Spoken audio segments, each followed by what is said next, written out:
Okay, guys. Another question I received from the midterm is: Buddha lived around 2,000 years ago. Has any sutra and literatures been changed or updated? Because that's a long time ago, and things been keep changing since then. So this question is a it's an important historical fact that how the sutra might expanding. So in Buddhism, um, Buddha's the sutra is originally coming from the oral transfer. What that means is at Buddha's Shakyamuni Buddha's time, there was no written writings were popular back then. So the language of the Buddha spoken was was recorded, actually recited by the disciples, students of the Buddha verbally by memorization. So for about 500 years, that tradition was kept. Gradually, there was a written, the technologies through the writings in the palm leaf. So after 5 years later, it started having a written documents. So the oral transition transferred to the written documents after 500 years later. And those documents are what we call the Nikayas. Nikaya Sutra forms the original, most closer to original, the records of the Buddha. But when we talk about the sutra, it's not only we recognizing Nikayas. There are some writings afterwards from time to time. All these different kind of sutras are accepted with different writings, different writers. But remember, Buddhism is not a dogmatic. We don't believe in dogmas or just a doctrine from what Buddha's word is. So we kept whatever the word of the Buddha by Nikayas. A later period, disciples from later period was having their own insights and understanding of the Buddhism. They written in different writings, and eventually it kept into the sutras. So sutra is keep adding on to like a library. So when we talk about Buddhist text, we don't see as like Christianity having one set of the Bible. Rather, we consider the sutra as a library. Library means different authors have many different writings in different time frame. So the sutra is not only what Shakyamuni Buddha in historical records, rather it contains different thoughts, different philosophies throughout the tradition of the Buddhist traditions migrated up to today. So what you see is the Tripitaka Sutra, which contains the almost 100 volumes of the distich of the books written in Chinese is right now we're recognizing it all belong to a Buddhist canon, which is the library. That Buddhist canon contains the sutra and the sastra. Sastra is the analysis of the academic analysis of the sutra, and Vinaya. Vinaya is the rule, this discipline of what monks and nuns and lay Buddhists should bound by some rules. So those three things are we call three baskets, three different baskets. But mainly the sutra contains lots of different sutras evolved throughout the time. So when India, Buddhism originating from the India, it expanding to northwest region of the Asia, which contains the Himalayan region, and as well as the Afghanistan, and far down to where the Greek, occupies, and it merged into the throughout the Silk Road. It went to China, and eventually from China, it flourished to Korea and Japan, and as well as uh, another route take into from India to Sri Lanka, and from Sri Lanka to Indochina area, which is the Burma, Thailand, and some area of the Vietnam, Laos too. So that's how there's so many diversified texts are kept in Buddhism. So how do we define what is Buddhism or not is based on the teaching.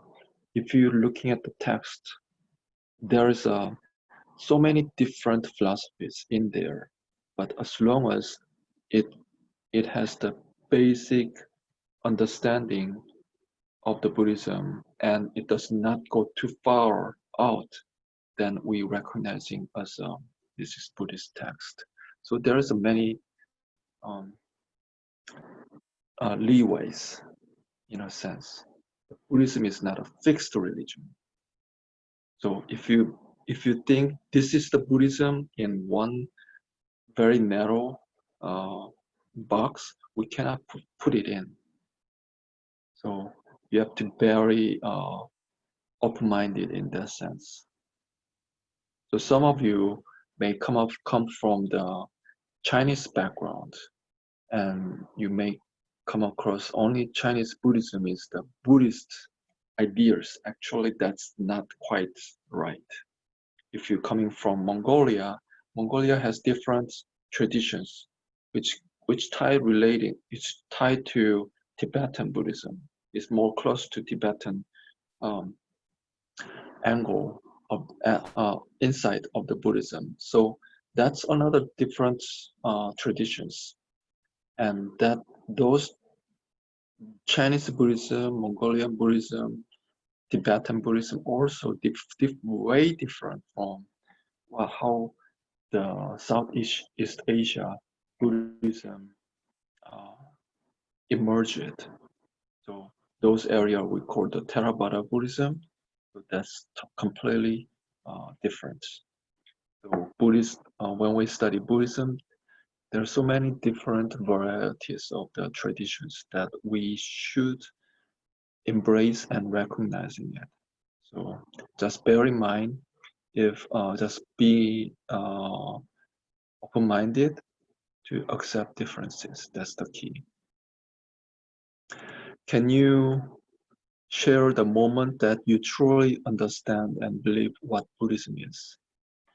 It is a personal experience and personal, um, I would say, moment of cultivation and spiritual moment that everyone has in different format. I do have some experience from the beginning of when I study the Buddhism, or willing to put my life into the study of the Buddhism. There is some callings occurred.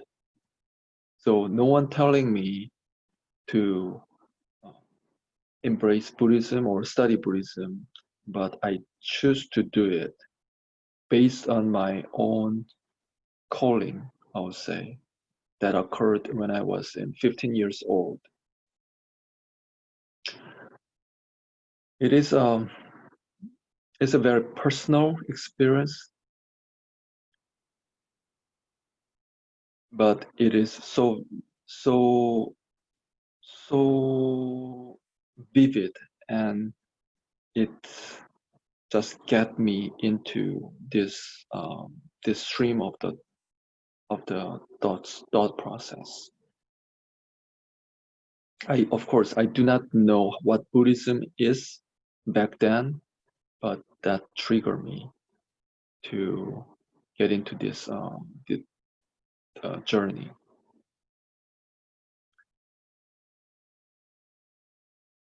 So I remember I was in Taiwan when I was in teenager. I was study hard, working hard, trying to survive by myself, away from the family. And I was living in a Buddhist temple, which is the largest Buddhist temple, possibly in entire China, actively operating Buddhist temple. So it's called Foguangshan in Kaohsiung, Taiwan. That's where I was when I was kid and teenager. And I was in high school and studying it. And one day, and I realized, just out of the blue, I went to library and just pull up pull out a science magazine, for teenagers. So it was not a Buddhist book or sutras, but it was a science book. And I just, out of blue, I just open up. There are some pictures, and there's a sentences. And that sentence is what written. I explained to you a couple of weeks ago about quantum physics. So it sounds like a really big, huge science, theory, but actually it's not. Actually, it's just quantum physics means there is a sentence that the entity, what we see when we try to grasp it as a scientist, trying to find it, you're not going to find it, but you will see it as a energy flow of the energy. And when as a scientist, when we recognize that energy, trying to capture that moment, it becomes an entity. So when you try to find something, an entity, you're not going to find it. It's a flow of the energy, and you cannot grasp it. But when you try not to grasp it, you'll see it as an entity. So, of course, this is a science that scientists founded in early 20th century. So it's nothing to do with Buddhism. But when I see that, as a kid, it automatically triggered me into the Heart Sutra that I sent it to you earlier. So Heart Sutra stating that form is empty and emptiness is form. In Chinese, it's a 色即是空，空即是色. In Korean, it's 색즉시공 공즉시색. You might heard of this famous sentence. But for some reason, because maybe I was in temple, living in temple, it automatically triggered me that scientific, statement. It's put me into a very philosophical understanding of that Buddhist sutra, that one sentence. It just get me into a moment of enlightenment. That kind of put me into there is something in the religion, in Buddhism. It is some truth maybe lingering there. I'm not quite sure back then, but that might be something there I should pursue. Before I was thinking that science can answer anything, or mathematics or science can resolve all those questions in the world. But that belief system kind of shattered based on that quantum physics statement, and I just shifting my interest to study of the Buddhism more deeper level. Of course, this is a completely personal experience, but everyone should have different experiences. But this is my personal thing that happened to me. It was not my intention, but just happened. So from that point, I put myself into that direction of studying Buddhism. Is my kind of forte to my life goal, to trying to find it. And I suffered because of that. I struggle. And the study of Buddhism is not get you to find a job or make a living or do whatever in society it normally is designed to do. So I have literally no future from the beginning to when as soon as I put myself into this field. But eventually things happened. The life changes, and I grow up, and I suffered, and I failed many times in different phase of the life.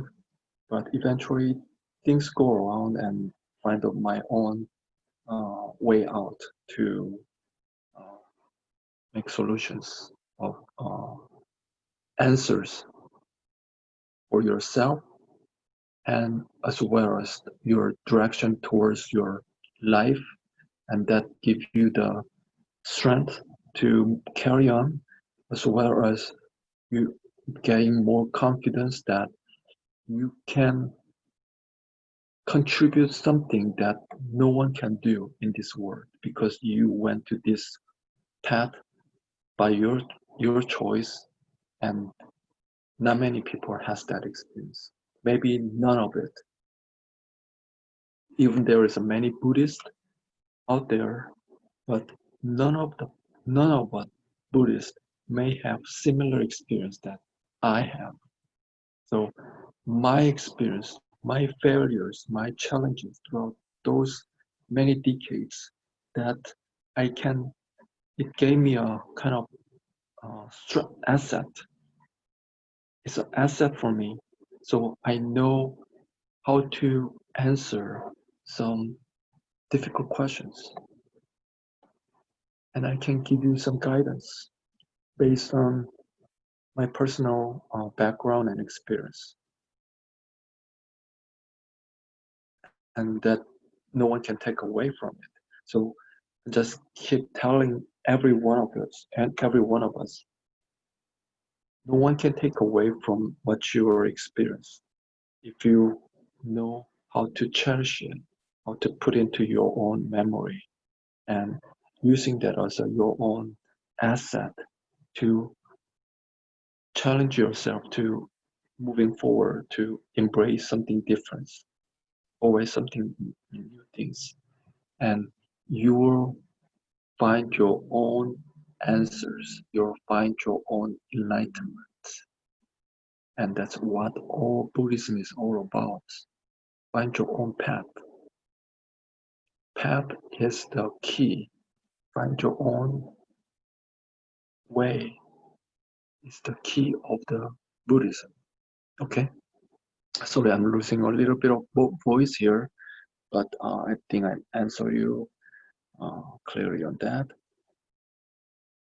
Can you please give us a brief info about Hinduism, Buddhism, and Jainism?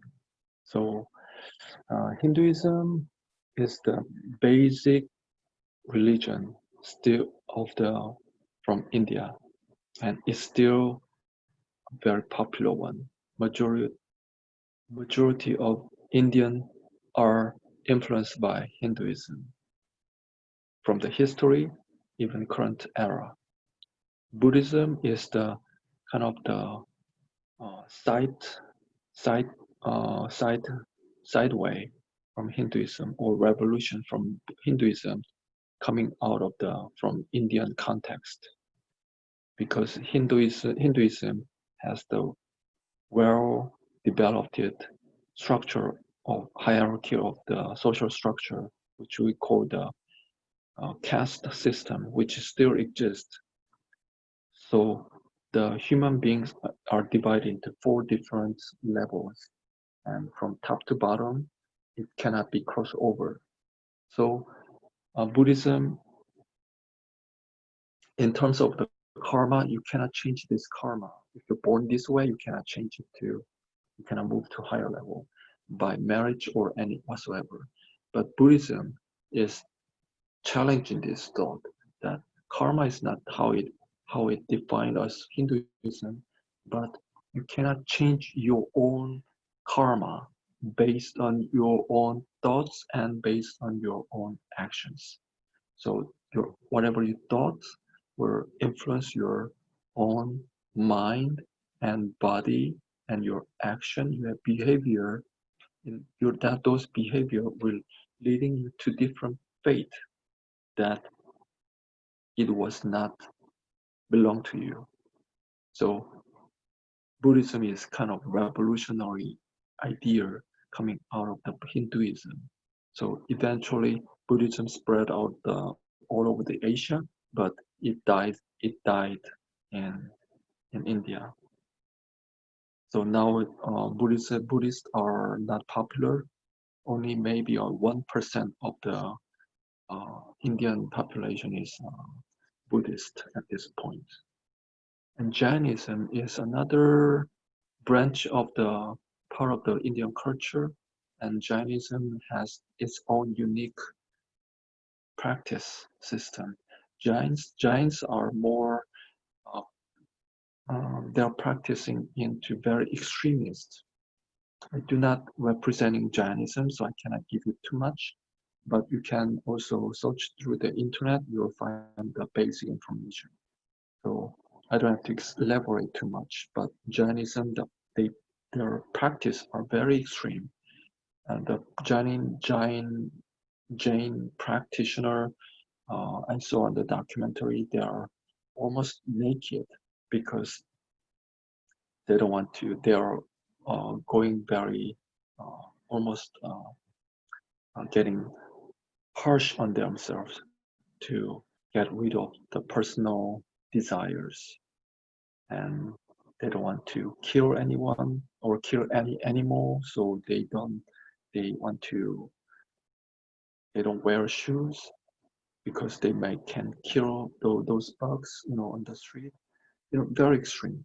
So the difference I can tell from Buddhism and Jainism is that Buddhist practice what Shakyamuni Buddha uh, announced is the middle path. You have to be not too extreme to one to another. You cannot practice your mind into too too perfectionist or like a too much extreme torturing yourself to achieve something, or you can just get away, just don't think about anything, just living in a luxurious life, and not to just living in a lifestyle that is too much desires, lust. That's to another extreme. So Buddhism is trying to find that tune into your own fine balance, not going too much one to another.